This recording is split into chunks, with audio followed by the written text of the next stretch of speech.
Alors, ma question qui tue est quel est le truc dans votre quotidien que si vous ne le faisiez pas du tout, affecterait automatiquement votre bien-être? Alors, je pourrais parler de câlins, de tendresse, parce que ça me paraît essentiel. Mais en fait, puisque c'est dans le quotidien, je pense que c'est plus dans les rituels. Je la vois plus comme ça, la question, même si la tendresse en fait partie. Mais c'est évident. Donc, pour moi, la question ne se pose même pas. Pour moi, c'est acquis. Mais le truc qui changerait ma vie, qui me perturberait, je l'ai vécu aux États-Unis, c'est que dans ce Woodstock Food Festival, normalement, on devait avoir des extracteurs de jus. Et j'avais me faire des jus. Et comme ça coûte très cher de faire des jus, parce qu'il faut beaucoup de fruits et de légumes, il n'y en avait pas. Et j'ai trouvé que c'était une honte. Et j'ai été privée de jus pendant 15 jours. Donc quand je suis revenue à New York, j'étais au jus dès que je voyais un distributeur, une centrifugeuse. Voilà, les jus verts, c'est vraiment pour moi mon quotidien et ça a changé ma vie. Ça m'a donné plus d'énergie, plus de clairvoyance et je ne pourrais plus vivre sans mes jus verts.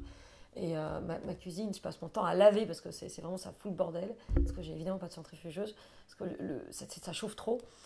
Mais l'extracteur de jus a changé ma vie et c'est pour plein de raisons. Et toutes les personnes à qui j'en parle, qui suivent, me disent merci. Et quand elles vont mal et que je les recours, je leur dis, t'as continué les jus? Ah non, bah oui, parce qu'il faut quand même acheter les fruits, les légumes, les couper, les mettre au frigo. Il faut les faire, quoi. C'est un peu d'énergie, et ça prend du temps. Et c'est vrai que ça prend du temps.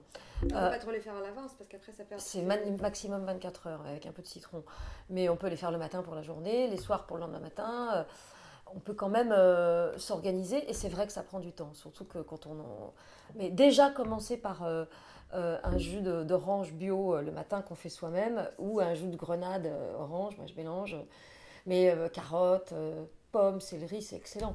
Et là, en ce moment, il y a beaucoup de raisins, donc je mets du raisin. Mais c'est trop... Un jus de raisin brut, je ne peux pas le boire, tellement c'est sucré. Même un jus de pomme brut, je ne peux pas le boire.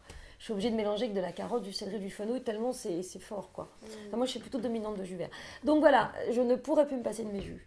Et j'emporte parfois mon extracteur quand je suis en déplacement. Il faut le faire. Hein. C'est génial. Oui, moi je suis à la recherche des petits, les mini pour faire les smoothies. C'est des jus, mais on n'enlève pas les... On n'enlève pas les fibres. Et mais c'est le smoothie, le mieux c'est le Vitamix, c'est l'appareil qu'ils ont tous là-bas. Et effectivement, j'en ai eu plein des blenders. Et le Vitamix, ça vous permet de faire un smoothie d'une subtilité et d'une finesse. Et puis des sauces sans huile pour en mettre sur vos salades. Mais le smoothie, c'est difficile d'avoir... si c'est pas fin, c'est pas bon. Donc le petit appareil, c'est pas top. En revanche, le smoothie se garde. Donc on peut le mettre dans un shaker et l'emporter. Mais enfin, ça se garde pas très longtemps. Hein. Mais ça se garde un peu mieux que le jus de légumes, ça perd moins ses vitamines. Et puis le smoothie, c'est pas mal de le mettre avec de la verdure, du cal. Ils font ça là-bas. Ils prenaient de l'eau de coco. Ensuite, ils mélangeaient avec des dattes pour pas mettre de sucre. Ils mettaient des bananes et du cal, du chou cal. J'ai fait concombre aussi avec... Voilà, enfin moi je trouve que c'est un peu... J'aime pas trop le smoothie vert, je trouve ça un peu crade. Je préfère un jus vert, je trouve que ça me gâche il y a toujours un peu d'amertume. Mais après, chacun est libre. Voilà.